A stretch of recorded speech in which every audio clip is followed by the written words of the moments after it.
A bunch of really old guys are the true culprits of the college loan bailout. We discuss this today on The Grid. The Grid, a digital frontier. I pictured patriots as they moved throughout our country. Do they look like individuals or small business? Were the rallies like church? I keep dreaming of a world I hope to one day see. And then, today, I got in. Hello, fellow Americans. This is Chris Coleman, your host with the Kingdom Patriot Group. Welcome to The Grid, where faith, politics, and commerce intersect.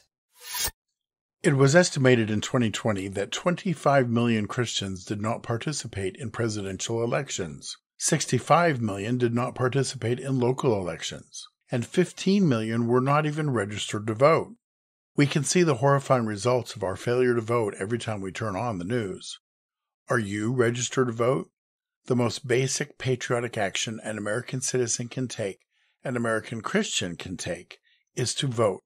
Go to vote.gov and learn how to register to vote in your state today. That's vote.gov. You can find the link in the show notes for this podcast. This is Sean Griffin from The Grid reminding you, Patriots, vote. Welcome to this week's News and Review.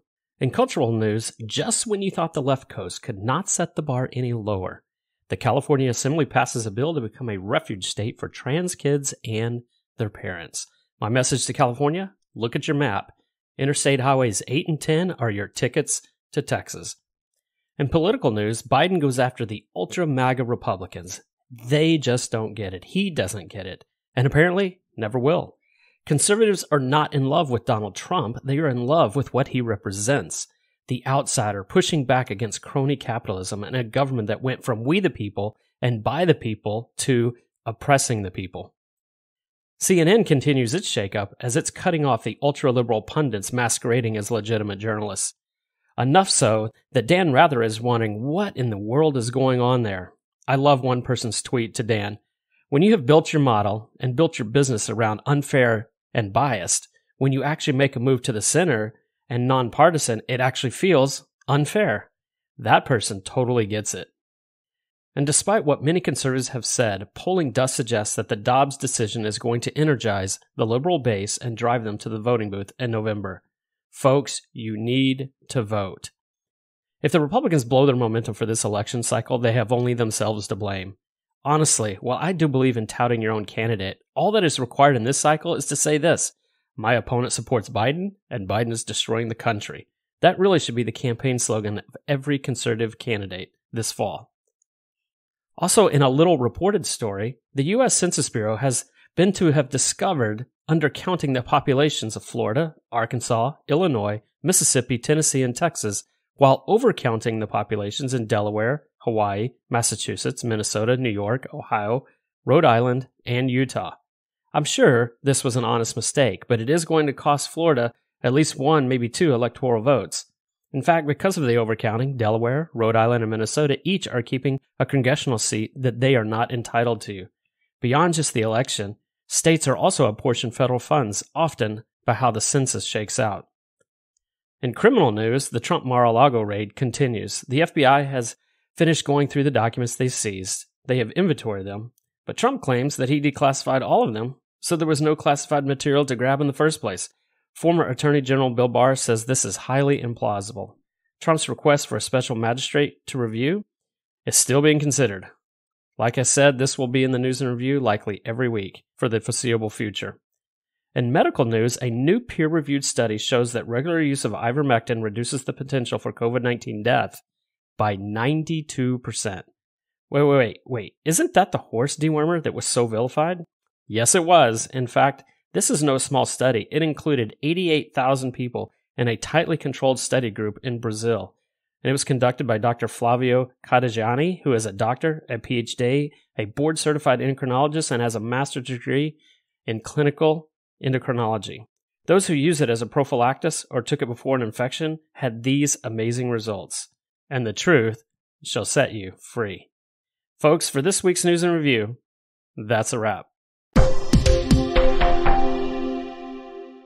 Folks, there is so much to discuss regarding this $500 billion college loan bailout fiasco that truly I'm having trouble coalescing my thoughts into something that's both succinct and understandable. Nonetheless, let's give it a shot. First, we're going to discuss the how and the why. Then we're going to discuss the ethical argument, and we're going to wrap up with the faith, political, and commercial aspects of this topic. So first, the how and the why. Why do students even owe the federal government money for college loans? This seems like a far, far departure from the role of government to protect individual liberty, regulate commerce between the states, and provide for the common defense. So why are we here? Well, it turns out that the current $1.73+ trillion in debt started some 64 years ago with the National Defense Education Act, NDEA. Loans were only available to select categories of students, particularly those studying engineering, science, or education. It was widely believed that, in many ways, this was a counter to the Soviet advances with the launch of Sputnik, so we wanted to catch up from a technology perspective, so we made college more available for those particular industries, those particular areas of focus that would help us compete. Now, it does appear that the largest amount of student loan debt is actually with for-profit universities, or students who went to for-profit universities, with the most being owed to the University of Phoenix. Now, I'm guessing it's really because of this university. It's because they were really an early entry into the online education market, and that's been very attractive in today's economy. That being said, the student loan default rate is actually 52% right now for students who go to for-profit education universities. Let that sink in. 1 out of every 2 students defaults on their debt. But who actually gets hurt? Well, it's not the university because they get their money up front. And remember, the student is the borrower, the government is the lender, and the university is the vendor. But I digress. So student loans became more widespread in the 1960s with the introduction of the Higher Education Act of 1965. Remember, the initial purpose that I just quoted you was for that quote-unquote select type of student, science, engineering. And here, not 10 years later, the program's being expanded. Do you remember what Ronald Reagan once said? The nearest thing to eternity on Earth is another government program. But I digress again. In 1965, the goal of this act was to assist with more social mobility and equal opportunity. In 1967, the Bank of North Dakota made the first federally insured student loan. And then in 1973, Sallie Mae was introduced as the first large-scale government loan program. By 2010, the amount of student loan debt held by Americans actually exceeded credit card debt. Think about that for a minute. There have been multiple iterations with the Student Aid and Fiscal Responsibility Act in 2010, the Healthcare and Education Reconciliation Act of 2010. There have been many other amendments and adjustments to other acts and other laws that impact eligibility, repayment terms, and interest rates. In fact, at different points in this evolution, there was an unlimited amount you could borrow and no income requirements needed to qualify. Just chew on that. You could literally take out a teaching degree in elementary education from Harvard, take out $400,000 in student loans, and with a teacher's salary, there would be absolutely no hope of paying that kind of debt back. In March of 2020, borrowers got relief through a suspension of loan payments that has been extended many times and is actually set to expire in December of 2022 when payments are supposed to begin again. This was due to COVID, supposedly. So that's kind of the history of the federal loan programs in just a nutshell. There are many, many more details, but hopefully that's a decent overview that this is a process, this is an evolution, this is a group of laws and regulations that have made student loans available for quite some time, spanning more than 60 years. So, more when we return. All that is required for evil to prevail is for good men to do nothing. If you want to make a difference, you cannot sit on the sidelines. That's why you need to be a Kingdom Patriot. Join us today and help us fight for faith and freedom. If you give up just 2 cups of Starbucks per month, you can make a difference. Hi, I'm Jessica, and I'm a Kingdom Patriot. So now, at the beginning of this podcast, I said this whole ballot is the fault of a bunch of old people. So let's put some names to that accusation. Adam Smith in 1776, Alfred Marshall in 1890, Ibn Taymiyyah I'm not sure if I'm saying that right, an Islamic individual in the 12 and 1300s, Sir James Stewart in 1796, and John Locke in the 1690s. What in the world do these individuals have to do with today's Biden bailout? I'm so glad you asked, and because you listened to The Grid, we will answer. All of these folks were either the authors and or contributors to modern economic thought, specifically the law of supply and demand. You see, human compassion dictates that we help those in need, specifically in this case, students with insurmountable debt. But even more importantly, we must understand how we got here, because those who fail to learn from history are doomed to repeat it. So what does the law of supply and demand state? It explains the elasticity or correlation between supply, demand, and prices in the market. It explains, in other words, those economic relationships. So let me explain.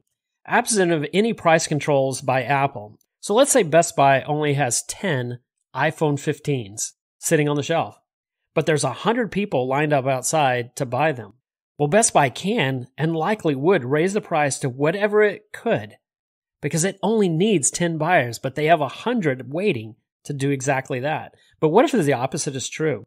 What if tomorrow Best Buy has 100 iPhone 7s on the shelf, but there's only 10 people who are willing to pay their price? Best Buy is either going to let them sit on the shelf or they're going to lower the price to move that product. You are always looking for equilibrium where supply and demand most closely match. Are you seeing this yet? How in the world does a bunch of old economy theorists, Best Buy, and iPhones explain the current debacle? Well, that's because the federal government, by making student loan program after program, lessening qualifications and requirements, making it available to not specific students and individuals, but to all students for all degrees, it just flooded the educational market with demand. In reality, this is not different than rolling out a bunch of stimulus checks to entice people to spend money in the market to increase economic activity. By making student loans so easily available, and in other cases, grants that never have to be paid back, it just flooded the market with demand that it created. Now, demand for what? Well, exactly, demand for higher education. Colleges and universities, no doubt, were at the very least huge beneficiaries of such programs, but more than likely were behind the scenes lobbying, expressing unwavering support for moving America forward, all the while staring a cash cow in the face. Don't believe me? Let's just look at a few facts. From 1969 till now, college tuition has increased an average of 3,009% over that period of time for a four-year degree in a public school, and 2,300% in a private setting. You see, before the widespread availability of student loans, colleges would actually have to compete on their quality and pricing because the number of potential students in the market was limited. It was finite. But now, when the funnel is full, but capacity is limited, the law of supply and demand takes place. So let me give you a real-world example, a personal example. I was so fortunate to get my MBA from Notre Dame through their executive program from 2012 to 2014. The cost of that program was $96,000. That's crazy, right? Not if you compare it to just 10 years later, to the graduation class of 2024. That same program is now $148,000. This is just one of 1,000 examples. So why do I share this with you? Because you need to understand, you need to clearly understand that the government is proposing, no, it's actually touting a solution to a problem it created. Politically, this drives me nuts about the government. They create a problem by spending taxpayer money. Then they attempt to solve the problem by spending more taxpayer money. It's the only legalized robbery that is in existence that I'm aware of. Now, to our second point. What are the ethical arguments of such a bailout? On one hand, shouldn't we want to help students who have no hope of paying back such mounting debt? If colleges took advantage of them by jacking up the prices, shouldn't they be held accountable? Well, did you know that both Trump and Biden already have provided relief to college students? Donald Trump in 2019 ordered loan forgiveness for approximately 25,000 permanently disabled veterans, each person saving an average of about $30,000. Now, I'm going to pause there because if anyone deserves it, it's our veterans, for sure. They place their lives on the lines. They protect our liberty. If anyone is to be a beneficiary of a program, I'm all for the veterans. But let's move forward. In August 2021, Biden announced discharging $5.8 billion to 323,000 permanently disabled people. So now these are people who are disabled, but now it goes beyond just the military. It's all disabled people. And so I think what has people so riled up is this new debt discharge dung is no longer helping someone disabled or someone who has a tragedy and can no longer make money in order to do their paybacks. No, this new program is to provide $10,000 of forgiveness or $20,000 in case of Pell Grants to everyone with only one qualification: your income. If you make less than $125,000 as an individual or $250,000 as a married couple, you qualify. What? Holy crap. If I was coming out of college with debt and had lined up a sweet high-paying gig with a company, I would tell that employer, hey, pay me under this limit for a year or two so I can get all my debt forgiven. The ethics are astounding on this. So yes, ethically, we should find ways to help people. But one of my favorite memes is this: how about getting rid of medical debt of cancer victims instead of college loans for students? Or another favorite one says this: to all those who didn't go to college to avoid debt, congratulations, you now have college debt. You see, folks, someone has to pay this debt. That is what's crazy here. The federal government is owed this money. Remember, the student loan payments have been put on hold during the COVID pandemic. Brian Deese, the idiot economist of the White House, well, technically he's not an idiot, he's just a very, very good liar, is touting the payments restarting in December as the actual income to offset the bailout. Are you freaking kidding me? That money was already owed. That's not new income. How stupid does he think we are? So what actually happens to this money owed? That is a great question. There's only a couple options that can happen. If this money is forgiven, that money was still there. It was still loaned out. So the first option is the debt is shifted to all other taxpayers because taxes are raised to cover it. Well, that seems pretty unethical. Option number 2 is the government prints more money, but that just devalues the dollar and increases inflation. Or number 3, punt the issue to future generations, among many others, that will likely spell the collapse of the United States in the next generation or two. And my guess, based on the lack of spine from the folks in our government, they will choose number 3. And I'm not sure if I would label this legal or ethical. I'm not even spending a whole time on this. But that's the concept that the executive branch has no constitutional authority to do this in the first place. If I had known Trump and Biden had both done this before, I would be railing against them just as I am today. Congress can decide to do this, but the president cannot. It is very clear in the Constitution that Congress has the power of the purse, not the president. So I expect significant legal challenge to this action with his pen and his phone. We will wrap up when we return. My dad always says that freedom is not passed on through DNA, but rather it must be fought for and protected by every generation. That is why it is never too early to be involved in faith, politics, and commerce. I'm only 14 years old and I'm already a Kingdom Patriot. You should be too. Join the fight for faith and freedom. Go to kingdompatriot.us today. So what are the faith aspects of this? That's a great question. I can find no reference in Scripture to relieving of debt except for these 2 examples. One is the parable that Jesus told, and the second is the year of Jubilee. In Leviticus 25, the primary principles in the year of Jubilee are that slaves are to be released, debts were to be forgiven, and property was repatriated. The central idea being that the land, the people, and the property all belong to God. In this case, the relief of debt was done between the loaner and the borrower. In Matthew 18, we see the unmerciful servant who has forgiven his own debt, but then refused to forgive the debt of someone else. In both of these cases, it appears to me that the forgiveness transaction, the forgiveness of the debt, is between the loaner and the borrower. It is a hard issue. However, as we stated above, this debt is not quote-unquote truly forgiven. It's just shifted. So this act should really be called the Student Loan Repayment Transfer and Reallocation Act, because instead of being truly forgiven, it's just being transferred to all taxpayers. It's amazing the articles that are being written that I found, where many people who are not Christians but still want to cite Jesus anyway, saying that this is exactly what Jesus would do. I'm not saying he would or he wouldn't. I'm just saying that Jesus preaches on the individual heart condition in regards to debt forgiveness. If Biden wants to forgive someone who owes him money, that's one thing, that's his prerogative. But to demand that everyone else forgive because he says so is an entirely different thing, and demand that we pay for it. Lastly, I just can't see how this follows any biblical example of monetary stewardship. Now, the political impacts of this are so obvious. It's very divisive. Once again, it is pitting one group of people, students with loans, against everyone else who does not. Republicans against Democrats, conservatives versus liberals, student debtors versus all other taxpayers. Like I said earlier, I would imagine this is going to face significant legal challenge because politically, legally, it's hard to find this is even remotely constitutional. However, the biggest political impact is that it may be the largest bribery scheme in the history of mankind. Biden campaigned on this. He promised this. So in many ways, we really shouldn't be surprised. But the timing, the constituency, the divisiveness, the population segment that this is all meant for, it all leads to one thing, to buy the votes for the November elections. I hope and pray it's unsuccessful, but the power that money has over individuals is strong and can often influence our most basic of decisions. In the commercial arena, the one area that gets off scot-free is the universities.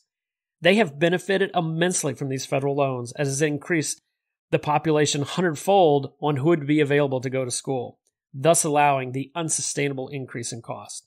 I don't see anything that changes this. Loans are still widely available, universities will still jack up their prices, and students will still not be good stewards of getting into these loans, and then the bailouts will continue to occur. This is just setting the precedent for future forgiveness programs. Ultimately, like most government programs and bailouts, it seems like crony capitalism is at work, and we're just giving handouts to areas of political expediency rather than solving the core issues, the core principles that created the problem in the first place. Crony capitalism might be a good topic for a future podcast. Another option would actually to be take advantage of the brain power at these institutions, these universities. Why? Because they are called higher learning. So these professors, these fellows, these PhDs, surely they can figure out a way to help students graduate literally debt-free. I know that St. Andrews University in Moscow, Idaho has done this. College of the Ozarks in Missouri has done this. There are several colleges out there that help their students graduate virtually debt-free. So I want to add one more thing too that really makes you wonder about all of this money going to the colleges and universities. What a lot of people don't realize are the size of endowments that these universities have. Now, endowments are usually, I'm going to just say for lack of better terms, are a nest egg of savings in which the interest will fund various programs. But when you think of all the federal dollars for students going to these, some of these numbers are going to make you sick. So for example, we'll start at the top. These are the endowment numbers ending in 2020. Harvard University, $41.9 billion. Yale, $31.1 billion. Stanford, $28.9 billion. Princeton, $25.9 billion. MIT, $18.4 billion. University of Pennsylvania, $14.8 billion. Texas A&M University, $12.7 billion. University of Notre Dame, $12.3 billion. University of Michigan in Ann Arbor, $12.3 billion. Columbia University, $11.2 billion. When you think about these dollars, it's almost sickening that the kind of fees that are being charged for students, that in essence the government is loaning money to be paid for, is crazy. With these kind of dollars, I think these universities are doing just fine. I hope today you have a better understanding of this college loan problem, how we got here, and what the faith and political commercial implications of this are. This is not how our government was really designed to function. We need godly leaders who are principled and disciplined to lead us out of this hole. It's often said, if you want to quit sinking into the hole, the very first thing you got to do is stop digging. It seems like for this one, we pulled out a very large shovel. Thank you once again for joining us today on The Grid. I'm Chris Coleman, and I am a Kingdom Patriot. Also, don't forget to visit our website at kingdompatriot.us to join the movement of faith and freedom. That's kingdompatriot.us. Join today so that together we can make a difference. Your membership is appreciated, your input is valued, your voice is needed.